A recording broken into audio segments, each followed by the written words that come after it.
할렐루야. 오늘도 새날을 주신 하나님을 찬양합니다.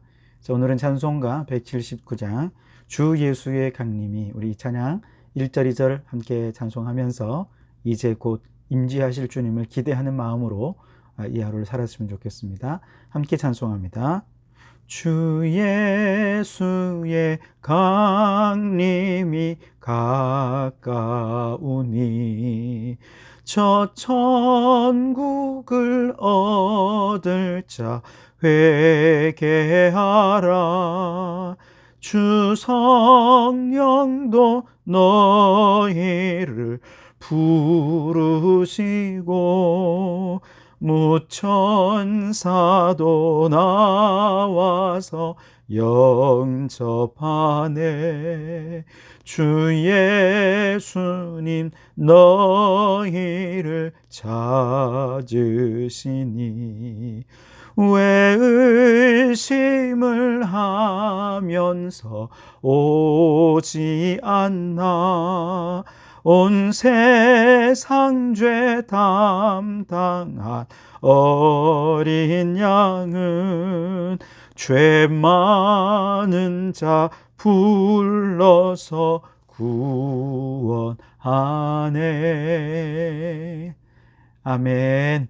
오늘도 구원받은 하나님의 백성답게 주님 오실 날을 예비하며 살아가는 이 하루가 되시기 바랍니다. 오늘 우리에게 주시는 하나님 말씀은 고린도전서 7장 25절에서 40절까지 말씀입니다. 봉독해 드리겠습니다. 전효에 대하여는 내가 주께 받은 계명이 없으되 주의 자비하심을 받아서 중성스러운 자가 된 내가 의견을 말하노니 내 생각에는 이것이 좋으니 곧 임박한 환난으로 말미암아 사람이 그냥 지내는 것이 좋으니라. 내가 아내에게 매였느냐? 노이기를 구하지 말며 아내에게서 노였느냐? 아내를 구하지 말라. 그러나 장가가도 죄 짓는 것이 아니요 처녀가 시집가도 죄 짓는 것이 아니로되 이런 이는 육신의 고난이 있으리니 나는 너희를 아끼노라. 형제들아, 내가 이 말을 하노니 그때가 단축하여진 고로 이후부터 안에 있는 자들은 없는 자 같이 하며 우는 자들은 울지 않는 자 같이 하며 기쁜 자들은 기쁘지 않은 자 같이 하며 매매하는 자들은 없는 자 같이 하며 세상 물건을 쓰는 자들은 다 쓰지 못하는 자 같이 하라. 이 세상의 외형은 지나감이니라. 너희가 염려 없기를 원하노라.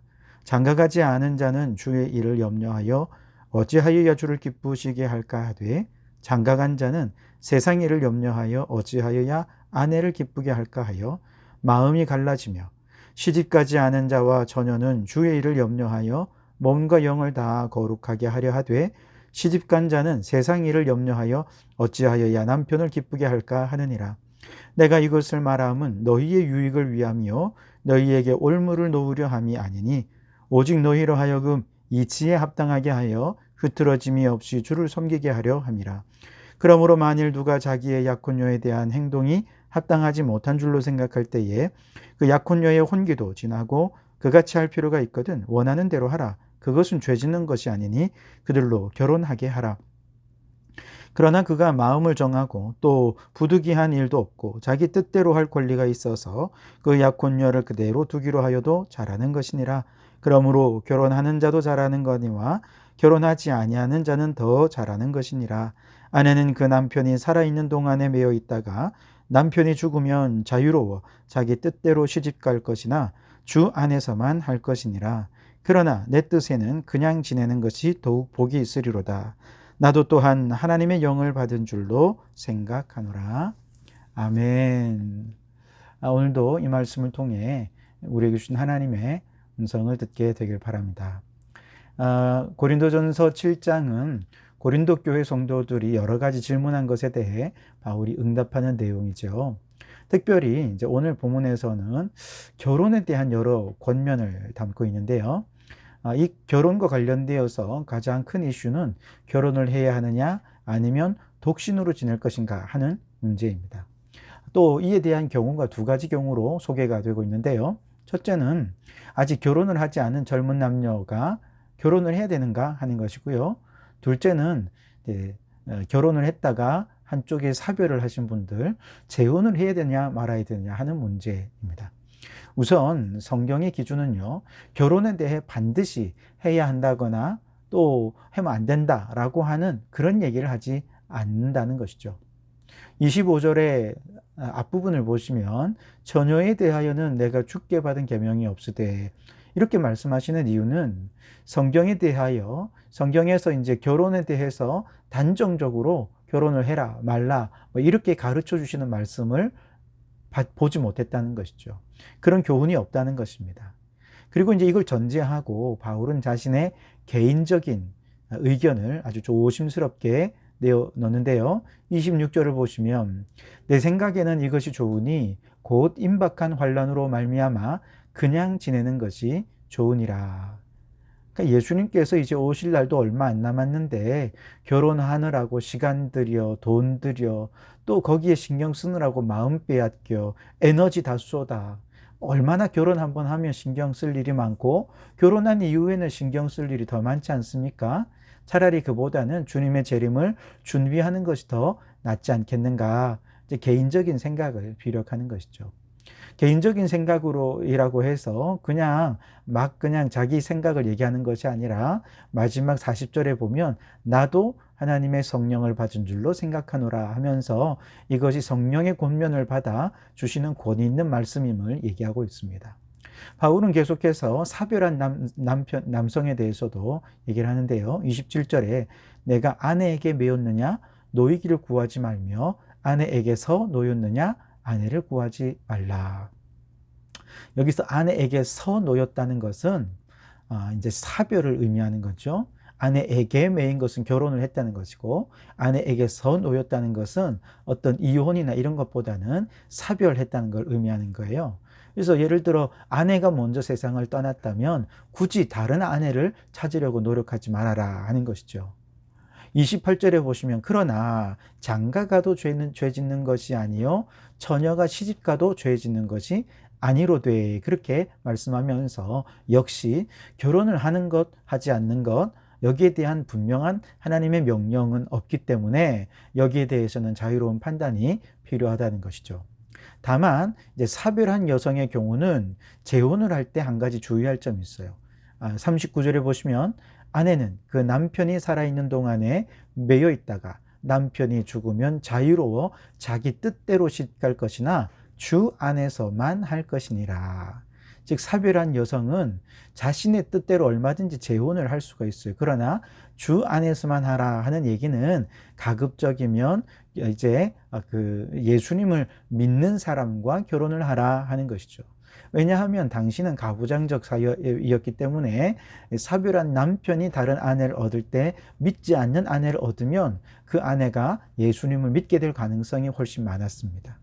그러나 이제 사별한 아내가 재혼을 한다면 다른 남편에게 시집을 갈 때 그 남편이 불신자라면 이 아내가 자기 신앙을 지키기가 쉽지가 않았거든요. 그래서 바울은 좀 더 주 안에서 시집을 가서 그 믿음을 계속 잘 유지하기를 권면하고 있었던 것이죠.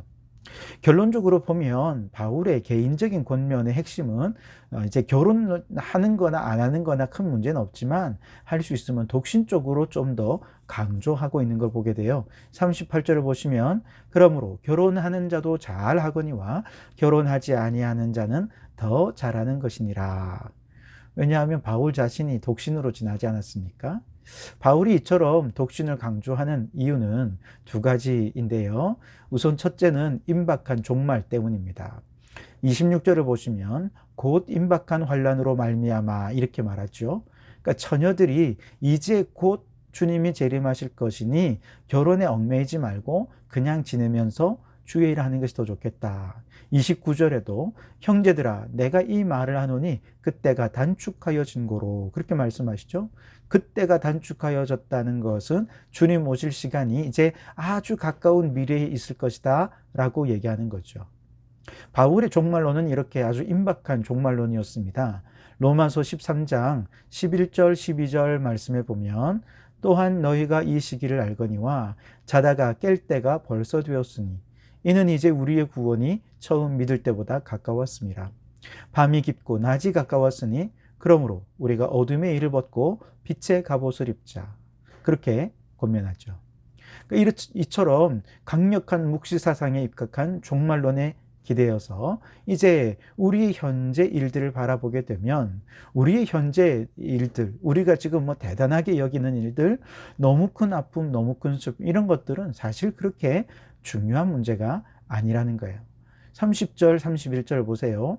우는 자들은 울지 않는 자 같이 하며 기쁜 자들은 기쁘지 않은 자 같이 하며 매매하는 자들은 없는 자 같이 하며 세상 물건을 쓰는 자들은 다 쓰지 못할 자 같이 하라. 이 세상의 외형은 지나감이니라. 결국 이 세상의 것들은 주님 오실 때 다 없어져 버릴 것이기 때문에 현세에서 혹 우리가 원하는 것을 얻지 못했다고 해서 막 그것 때문에 굳이 슬피 눈물을 흘릴 이유가 없는 거죠. 혹 지금 내가 원하는 것을 다 이루었다 한다고 하더라도 그게 그렇게 기쁜 일이 아닙니다. 다 어차피 주님 오시면 사라질 일들인데요. 주님의 임박한 재림을 기다리는 자들은요, 현실에서 일어나는 일들, 현세에서 일어나는 일들에 이렇게 집착해서는 안 된다 하는 말씀입니다. 차라리 독신이라면 가벼운 마음으로 이 세상에 집착을 버릴 수 있겠지만 일단 결혼을 하고 나면 그 다음에는 아무래도 가족에 대해서 좀 더 현세에 집착하려는 마음들이 커지지 않겠습니까? 그래서 임박한 종말론을 강조하면서 이제 주님 오실 날 얼마 안 남았으니 할 수 있으면 지금 처녀라면 또 혹은 총각이라면 호랍이라면 과부라면 혼자 그대로 지내는 것이 좋겠다. 그렇게 얘기하는 거죠. 두 번째 이제 이렇게 독신을 강조하는 또 다른 이유는 세상의 일보다는 우리가 하나님의 일에 좀 더 집중하기 위해서 그렇습니다. 32절에서 34절까지 말씀을 보시면 너희가 염려 없기를 원하노라. 장가가지 아니하는 자는 주의 일을 염려하여 어찌하여야 주를 기쁘게 할까 하되 장가간 자는 세상 일을 염려하여 어찌하여야 아내를 기쁘게 할까 하여 마음이 갈라지며 시집가지 않은 자와 처녀는 주의 일을 염려하여 몸과 영을 다 거룩하게 하되 시집간 자는 세상 일을 염려하여 어찌하여야 남편을 기쁘게 할까 하느니라. 여기 보시면 세상 일과 주의 일이 서로 대비가 되고 있죠. 일단 결혼을 하면 가정에서 일어나는 여러 가지 일들이 많습니다. 근심거리들, 염려거리들, 크고 작은 문제들이 많죠. 이런 것들을 세상 일이라 얘기하며 세상의 근심거리들이 결혼하면 더 많아진다는 거예요. 그런데 독신으로 살면 오히려 마음을 집중해서 주의 일이 더 힘쓸 수 있게 되는 것이죠.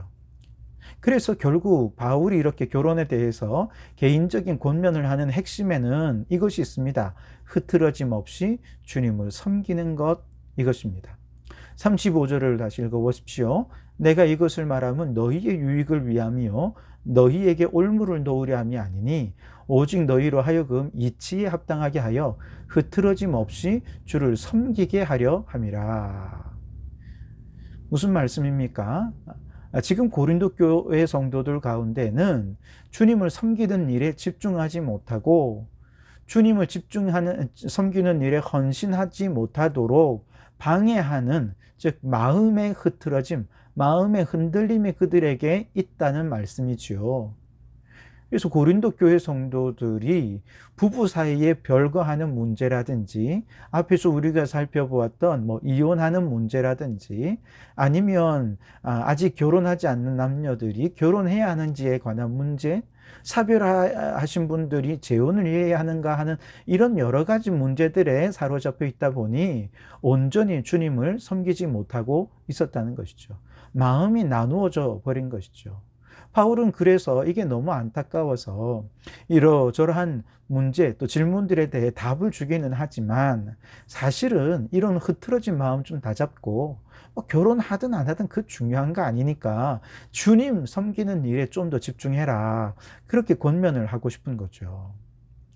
여러분, 오늘 우리 성도들 가운데도 마찬가지일 겁니다. 우리의 마음을 빼앗는 굉장히 다양한 문제들이 이 사회가 더 복잡해지고 다양화되고 다원화되면서 더 많은 문제들이 우리의 마음을 괴롭히죠.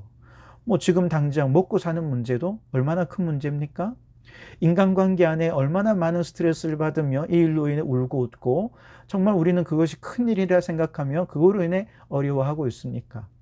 몸에 질병이 있는 분들은요, 그 질병이 세상 어떤 일보다 크게 느껴질 것입니다. 그러나 이런 문제들이 아무리 크게 느껴진다 하더라도 주님을 섬기는 일에 우리의 마음을 흐트러뜨려서는 안 된다는 것이죠. 우리의 마음을 갈라지도록 해서는 안 된다는 것이죠. 물론 하나님께서 오늘 우리가 가진 문제들이 잘 해결되고 또 그래서 성도들의 마음에 평안을 얻기를 누구보다도 원하십니다.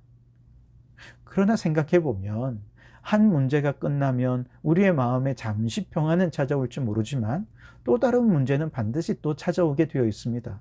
그러면 또 마음이 흔들리고 말이죠. 끊임없이 그렇게 흔들렸다가 평안해졌다가 이렇게 된다면 어떻게 주님의 일에 집중할 수 있겠습니까? 우리가 이 세상에 생명을 갖고 사는 동안에는 크고 작은 문제들이 끊임없이 우리를 괴롭힐 거예요. 우리가 이걸 인정한다면 우리가 정말로 중요한 것은 이러한 세상의 문제에 집착해서 마음을 빼앗기는 것보다 우리의 마음이 흐트러지고 갈라지는 것보다 하나님을 섬기는 일에 집중할 수 있어야 한다는 것이죠. 왜냐? 이제 곧 주님 재림하실 것이고 우리는 모두 주님의 심판대 앞에 서게 될 것이기 때문에 그렇습니다. 여러분, 오늘도 이제 새로운 하루를 시작합니다. 어떤 마음으로 이 하루를 시작하겠습니까? 바라기는 이제 곧 주님 재림하십니다.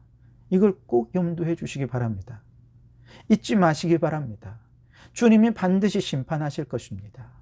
그러니 이 세상 일에 우리의 마음 흐트러 버리지 말고 마음이 갈라서지도 말고 흐트러짐 없이 주님께만 집중하여 주님을 잘 섬기는 우리 성도들이 되시기를 주님의 이름으로 축원합니다. 기도하시겠습니다. 하나님 아버지 감사합니다. 오늘도 귀한 말씀으로 하루를 열어갈 수 있게 해주셔서 감사합니다. 세상에는 수많은 문제들이 우리를 괴롭히고 이로 인해 정말 우리의 마음이 너무나도 힘들 때가 많습니다. 때로는 너무 슬프고 때로는 너무 기쁘고 때로는 우리의 마음에 스트레스를 받기도 하고 때로는 우리의 마음이 너무 좌절 가운데 빠질 때도 있습니다. 그러나 생각해 보면 이 모든 것은 주님이 오시면 아무것도 아닌 문제가 아닙니까? 이제 곧 주님 재림하여 오실 터인데 우리 마음에 임박한 종말에 대한 분명하고 또 확실한 믿음을 가지고 주님 오실 날을 준비하는 저희들 되게 해 주옵소서. 그리하여 이 세상에 마음을 빼앗겨서 우리가 세상에 집착하는 자들이 되지 않게 도와주시고 마음의 흐트러짐 없이 오직 하나님의 나라와 그의 영광을 위하여 오늘도 최선을 다하며 살아가는 저희들 되게 해 주시옵소서. 예수님 이름으로 기도드립니다. 아멘.